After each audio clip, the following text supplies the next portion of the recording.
नमस्कार दोस्तों, मैं आपका दोस्त विनीत निगम। आज बड़े अच्छे उपलक्ष्य में आपसे एक डिस्कशन करना चाह रहा था और आपको बताना चाह रहा था कि लाइफ में सफल होने का हक किसको है। सफल होने का हक सिर्फ और सिर्फ उसको है जो विजनरी है, जो फ्यूचर में झांक सकता है, जिसके अंदर फोर साइडेडनेस है। और चूंकि वो उसको फ्यूचर को झांक लेता है तो वो उसके अंदर पहले चले जाता है, और पहले चले जाता है तो उसको फर्स्ट मूवर एडवांटेज मिल जाती है और वो पायनियर कहलाता है उस पर्टिकुलर फील्ड का। क्या आपको यकीन होगा कि आज से 20 साल 25 साल पहले कभी किसी ने सोचा था कि ट्रेन कभी हवा में चलेगी? What is that metro train? ऊपर ही तो चल रही है ना, पिलर्स पे। तो आज से 20 साल 25 साल पहले लोगों ने सोचा नहीं था। जब तक कि हवाई जहाज का इजाद नहीं किया था राइट ब्रदर्स ने, हमें ये भी नहीं लगता था कि हम यहां से उड़ के अमेरिका, ऑस्ट्रेलिया और कभी न्यूजीलैंड जा पाएंगे और बाई एयर जा पाएंगे, उड़ के जा पाएंगे। तो हम लोगों को तो पुराना पुष्पक विमान याद आता था जब हमारे माता पिता, हमारे ग्रैंडफादर बताते थे रामायण की कहानियां हमें। दोस्तों, एक चीज मैं आपको बताना चाहता हूं, जब सफल होने का हक सिर्फ उन्हीं लोगों को है जो विजनरीज हैं, तो क्यों ना हम फ्यूचरिस्टिक डोमेन्स को देखें और उसमें पहुंच जाएं पहले, ताकि हमें फर्स्ट मूवर एडवांटेज मिले। देखिए, सपने देखना बहुत जरूरी है दोस्तों। लानत है कि जिसने सपने भी अगर देखे तो छोटे देखे, क्योंकि इसके ऊपर कोई इनकम टैक्स, कोई जीएसटी नहीं लगता है। सपने देखना बहुत इंपॉर्टेंट है। और अगर आपके ड्रीम्स के बीच में या आपके गोल्स के बीच में या आपके टारगेट्स के बीच में अगर कुछ लोग आते हैं और आपके सपने, आपके वो ड्रीम्स, आपके वो टारगेट्स टूट जाते हैं, तो यकीन मानिए आप उनको सफल करने, आप उनको लेने लायक थे ही नहीं। आपके अंदर वो काबिलियत ही नहीं थी कि आप उन सपनों को साकार कर सकते थे। दोस्तों, लाइफ में 4 फेसेस हमेशा याद रखना। सबसे पहला फेस वो है कि जब आप लीग से हटके कोई भी काम करेंगे ना, लोग सबसे पहले आपका माखौल उड़ाएंगे, आपकी हंसी उड़ाएंगे। और ये कौन लोग हैं? वो हो सकता है सबसे पहले आपके परिवार के हों, आप हो सकता है आपके सबसे निजी संबंधी हो सकता है आपके वो दोस्त हो जिनके साथ आप रोज उठते और बैठते हैं। लेकिन सबसे पहले हंसी वो उड़ाते हैं आपकी।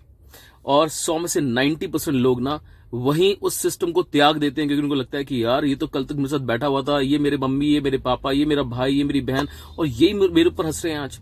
और सिर्फ बच्चे कितने? 10% पीपल। 90% ने छोड़ दिया ऑलरेडी। ना ओनली 10% पीपल आर लेफ्ट। उसमें से सबसे दुर्भाग्यशाली वो लोग होते हैं जो सेकंड फेज में 5% बचते हैं। वो हंसी झेल चुके हैं, अब वो उस पथ पे अग्रसर हैं जहां पे वो कार्य कर रहे हैं। लेकिन चूंकि रोम वाजंट बिल्ट ओवरनाइट, तो रातों रात तो ताजमहल बनेगा नहीं। It will take some certain time. अब लोग उनको चैलेंज करने लगे 2 महीने बाद, 3 महीने बाद, 4 महीने बाद, कि भाई तुझे मैं जो समझा रहा था तू वही कर ले, तेरे बस की नहीं है ये सब करना, भाई ये तेरे बस की नहीं है। और प्रॉब्लम ये है कि वो वहां पे विचलित हो गए और उन्होंने वो डोमेन को छोड़ दिया। जैसे ही उन्होंने उस डोमेन को छोड़ा, वो सेकंड फेज था लाइफ का। और अब थर्ड फेज और फोर्थ फेज का है, जहां अब आप तरक्की हासिल कर चुके हैं। मेरे वो दोस्त मुझे आज भी याद हैं, मेरे वो रिश्तेदार मुझे आज भी याद हैं, मेरे वो सभी लोग मुझे आज भी याद हैं जो मुझे कहते थे, मेरे पहले सबसे पहले मेरे पर हंसे, फिर मुझे चैलेंज किया गया, और फिर अब आज वो तारीफ करते हैं कि यार अबे तो मुझे तो पता था कि यार तू कुछ कर लेगा लाइफ में। मुझे पता तेरे अंदर वो क्वालिटी थी यार। हाँ, मेरे अंदर वो क्वालिटी थी। I have not given up. और मैं जिस राह पे चल दिया उस पे चल दिया, मैंने उसको छोड़ा नहीं। और निरंतर प्रयास करने से ही ना आपको सफलता हासिल होती है। चौथा फेस लाइफ का वो है जहां आप लोगों की लाइफ में कुछ सिग्निफिकेंस क्रिएट कर पाते हो और लोग आपके तारीफों के पुल मानते हैं, लोग आपके टेस्टिमोनियल्स देते हैं कि अगर बनना है तो देखो उसकी तरह बनो। वो अपने बच्चों को चाहते हैं कि अगर क्रिकेट खेले तो विराट कोहली, एमएस धोनी बने या तेंदुलकर बने। वो चाहते हैं अगर आईएएस का एग्जांपल देंगे तो बहुत अच्छा किसी आईएएस ऑफिसर का एग्जांपल देंगे, किसी जज का एग्जांपल देंगे तो किसी बहुत ही अच्छे जज का एग्जांपल देंगे, किसी सफल राजनीतिज्ञ का एग्जांपल देंगे तो मोदी साहब का एग्जांपल देंगे, या किसी और अच्छे राजनीतिज्ञ का एग्जांपल देंगे।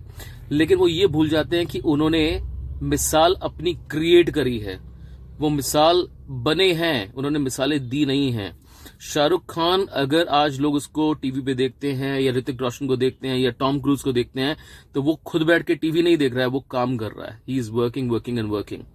कहते ना कि कोशिश करने वालों की कभी हार नहीं होती। नन्ही चींटी जब चढ़ती दीवारों पे चढ़ती है तो 100 बार गिरती और फिसलती है। मन में विश्वास ही रगों में साहस भरता है। चढ़कर गिरना और गिरकर चढ़ना ना करता है। मेहनत उसकी यूं ही बेकार नहीं होती। आखिर मेहनत उसकी यूं ही बेकार नहीं होती। कोशिश करने वालों की कभी हार नहीं होती। असफलता एक चुनौती है, उसको स्वीकार करो। क्या कमी रह गई देखो और सुधार करो। जब तक सफल ना हो संघर्ष का मैदान मत छोड़ भागो तुम। जब तक सफल ना हो संघर्ष का मैदान मत छोड़ भागो तुम। नींद चैन को त्यागो तुम। कुछ किए बिना ही यूं ही जय जयकार नहीं होती, मेहनत करने वाले की, कोशिश करने वाले की कभी हार नहीं होती। तो आपको कोशिश करते रहना चाहिए, निरंतर प्रयास करते रहना चाहिए जिस आप डोमेन में आ चुके हैं। देखिए, सबसे बड़ी चीज मैं आपको बताऊं, ना तो हम लोग इंडस्ट्रियलिस्ट हैं कि हमारे बाप दादाओं ने हमारे पास इतने करोड़ों अरबों की जायदाद छोड़ी हुई है और हम लोगों को पहले से एक इंडस्ट्री मिली हुई है। हमें जिस डोमेन में हम लोग आ गए हैं, यहाँ पे है क्या हमारे पास? सिर्फ कम्युनिकेशन स्किल्स, सिर्फ अच्छा बोलना, अच्छा पहनना, अच्छा दिखना, अच्छे माइंडसेट रखना, पॉजिटिव लोगों के साथ रहना। अगर ये आप करते हैं, देखिए कहते हैं ना कि that you spend your time with 5 millionaires, the 6th millionaire is you. You spend your time with the 5 multi-billionaires, the 6th multi-billionaire is gonna be you. So ये आपको डिसाइड करना है कि आपको नेगेटिव लोगों की कंपनी अच्छी लगती है या पॉजिटिव लोगों की कंपनी अच्छी लगती है।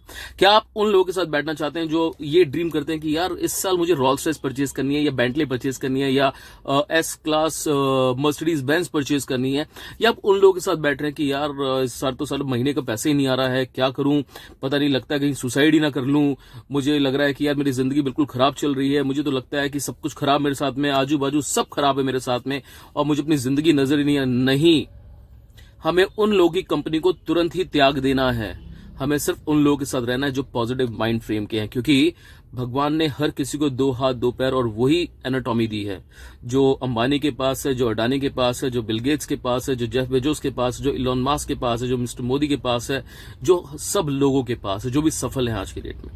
तो हमें उन लोगों के साथ में रहना है, हमें आगे बढ़ते चले जाना है, अग्रसर होते चले जाना है और उन 4 फेसेस को फेस करना है, जिसमें 2 सबसे इंपॉर्टेंट फेस थे स्टार्टिंग के, जहां 100 में से 95% जनता छोड़ के चली गई थी और वही जो 5% लोग रह गए थे बाद में ना, ओनली 5% पीपल, वही दुनिया के सबसे सफल लोगों में से एक हैं और वही पूरी दुनिया पे राज कर रहे हैं, क्योंकि वो सफल ही इसलिए नहीं है कि वो अपने ड्रीम से डगमगाए नहीं, वो उन्होंने जो ठान ली थी वो करके रहा।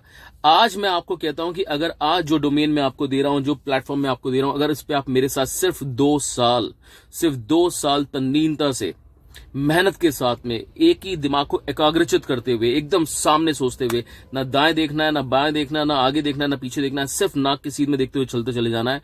और अगर आपने सिर्फ 2 साल अपनी जिंदगी को मुझे दे दी तो दोस्तों, बड़ा मजा आएगा जिस दिन हम सब के सब निकलेंगे। किसी के पास मेबैक होगी, किसी को लैम्बोर्गिनी होगी और किसी को कोई पेंट हाउस में रहेगा, कोई फार्म हाउस में रहेगा। और आज से बोल रहा हूं, अगर आज आप 0 पे हैं तो मैं आपके साथ में हूं और मैं आपका दोस्त विनीत निगम हमेशा आपके साथ रहूंगा। और मुझे हमेशा उन लोगों की ही कंपनी पसंद आई है जिन लोगों ने हमेशा फ्यूचर का सोचा है। तो थैंक यू सो मच दोस्तों, इसी के साथ मैं आज का अपना वीडियो समाप्त करता हूं। Thank you so much. और मैं चाहता हूं कि इस वीडियो को देखने के बाद जिसके अंदर भी थोड़ा जमीर बचा हुआ है, जिसके अंदर भी एक बर्निंग डिजायर है, जील है, वो जरूर मुझे कॉल करे और मुझसे पूछे कि कौन से प्लेटफॉर्म की मैं बात करना चाह रहा हूं। Thank you so much guys, love you all.